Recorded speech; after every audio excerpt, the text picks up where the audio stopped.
शिवाय नमः शिवाय नमः शिवाय नमः शिवाय।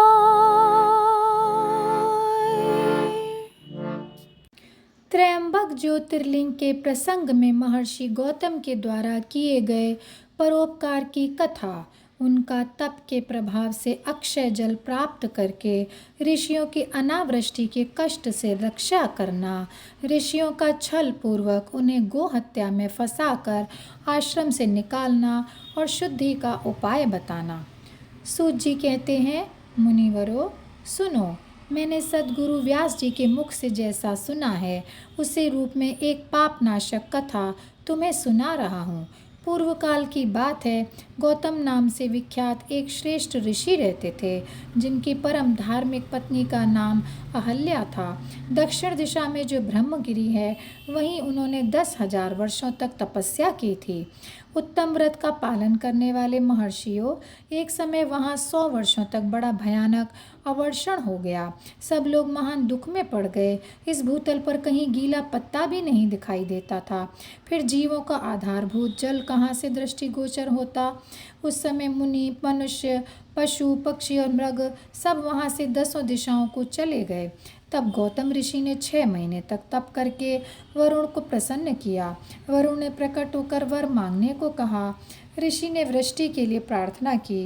वरुण ने कहा, देवताओं के विधान के विरुद्ध वृष्टि न करके मैं तुम्हारी इच्छा के अनुसार तुम्हें सदा अक्षय रहने वाला जल देता हूँ।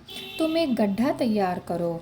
उनके ऐसा कहने पर गौतम ने 1 हाथ गहरा गड्ढा खोदा और वरुण ने उसे दिव्य जल के द्वारा भर दिया तथा परोपकार से सुशोभित होने वाले मुनि श्रेष्ठ गौतम से कहा, महामुने, कभी क्षीण न होने वाला यह जल तुम्हारे लिए तीर्थ रूप होगा और पृथ्वी पर तुम्हारे ही नाम से इसकी ख्याति होगी।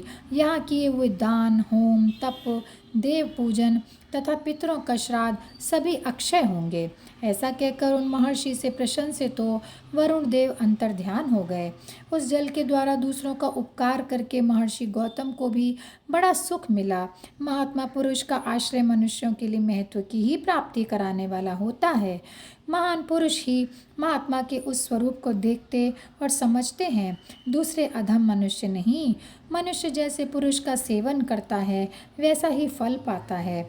महान पुरुष की सेवा से महत्ता मिलती है और शूद्र की सेवा से शूद्रता। उत्तम पुरुषों का यह स्वभाव ही है कि वे दूसरों के दुख को नहीं सहन कर पाते। अपने को दुख प्राप्त हो जाए इसे भी स्वीकार कर लेते हैं, किंतु दूसरों के दुख का निवारण ही करते हैं।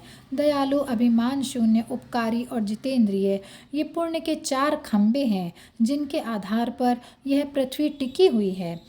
तदनंतर गौतम जी वहाँ उस परम दुर्लभ जल को पाकर विधि पूर्वक नित्य नैमित्तिक कर्म करने लगे। उन मुनीश्वर ने वहाँ नित्य होम की सिद्धि के लिए धान, जौ और अनेक प्रकार के नीवार बोआ दिए। तरह तरह के धान्य, भांति भांति के वृक्ष और अनेक प्रकार के फल फूल वहाँ लहलहा रहे थे। यह समाचार सुनकर वहाँ दूसरे दूसरे सहस्त्रों ऋषि मुनि, पशु पक्षी तथा बहुसंख्यक जीव जाकर रहने लगे। वह वन इस भूमंडल में बड़ा सुंदर हो गया। उस अक्षय जल के संयोग से अनावृष्टि वहाँ के लिए दुखदायिनी नहीं रह पाई। उस वन में अनेक शुभ कर्म परायण ऋषि अपने शिष्य, भार्या और पुत्र आदि के साथ वास करने लगे। उन्होंने कालक्षेप करने के लिए वहाँ धान बोआ दिए। गौतम जी के प्रभाव से उस वन में सब ओर आनंद छा गया।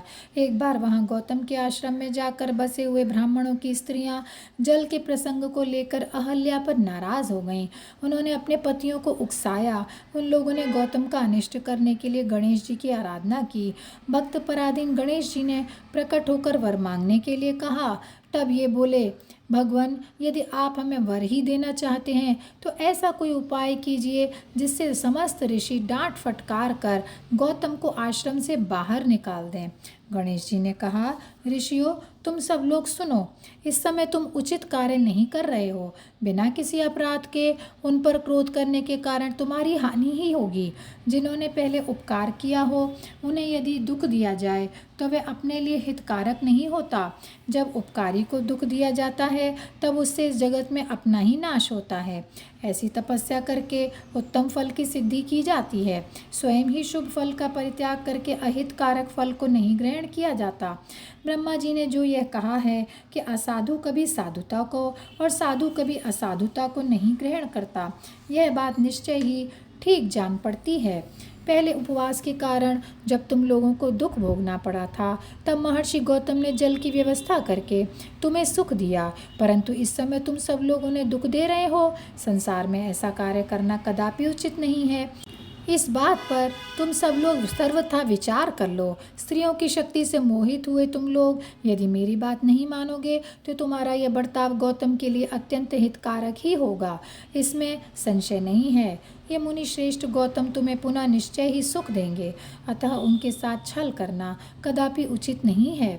इसलिए तुम लोग कोई दूसरा वर मांग लो। सूत जी कहते हैं, ब्राह्मणों, महात्मा गणेश ने ऋषियों से जो यह बात कही वे यद्यपि उनके लिए हितकर थी, तो भी उन्होंने इसे नहीं स्वीकार किया।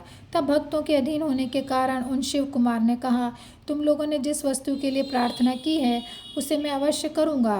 पीछे जो होनहार होगी वह होकर ही रहेगी। ऐसा कहकर वे अंतर्ध्यान हो गए। मुनीश्वरों, उसके बाद उन दुष्ट ऋषियों के प्रभाव से तथा उन्हें प्राप्त हुए वर के कारण जो घटना घटित हुई उसे सुनो। वहाँ गौतम के खेत में जो धान और जौ थे, उनके पास गणेश जी एक दुर्बल गाय बनकर गए। दिए हुए वर के कारण वह गौ कांपती हुई वहां जाकर धान और जौ चरने लगी। इसी समय दैववश गौतम जी वहां आ गए।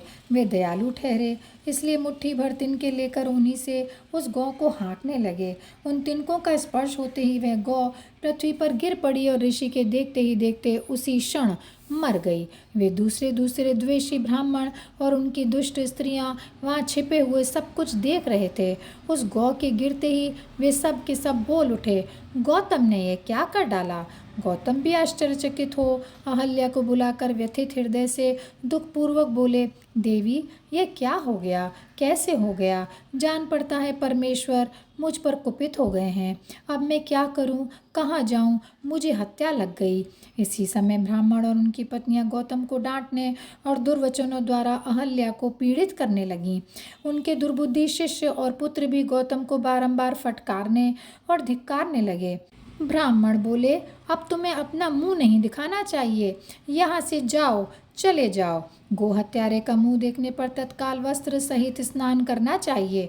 जब तक तुम इस आश्रम में रहोगे तब तक अग्निदेव और पितर हमारे दिए हुए किसी भी हव्य कव्य को ग्रहण नहीं करेंगे। इसलिए पापी गो हत्यारे, तुम परिवार सहित यहाँ से अन्यत्र चले जाओ, विलंब ना करो। सूत जी कहते हैं, ऐसा कहकर उन सब ने उन्हें पत्थरों से मारना आरंभ कर दिया। वे गालियां दे देकर गौतम और अहल्या को सताने लगे। उन दुष्टों के मारने और धमकाने पर गौतम बोले, मुनियों, मैं यहाँ से अन्यत्र जाकर रहूँगा।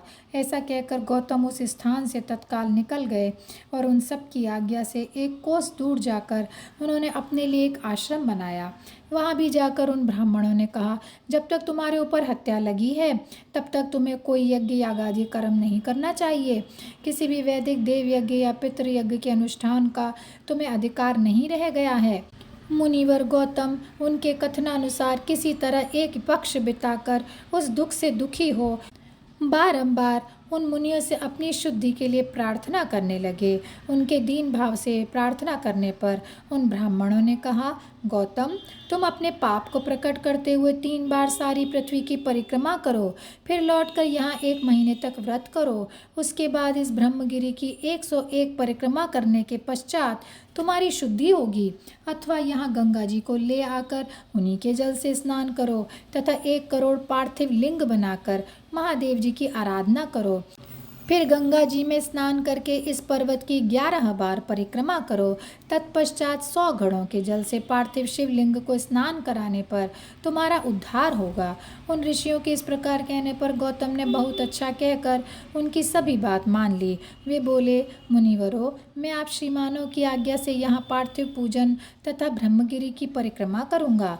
ऐसा कहकर मुनि श्रेष्ठ गौतम ने उस पर्वत की परिक्रमा करने के पश्चात पार्थिव लिंगों का निर्माण करके उनका पूजन किया। साध्वी अहल्या ने भी साथ रहकर वह सब कुछ किया। उस समय शिष्य प्रशिष्य उन दोनों की सेवा करते रहते थे। और यहीं पर यह अध्याय समाप्त होता है। ओम नमः शिवाय, ओम नमः शिवाय, ओम नमः शिवाय। ओम नमः शिवाय, ओम नमः शिवाय, ओम नमः शिवाय, ओम नमः शिवाय, ओम नमः शिवाय, ओम नमः शिवाय, नमः शिवाय, नमः शिवाय, नमः शिवाय, नमः शिवाय।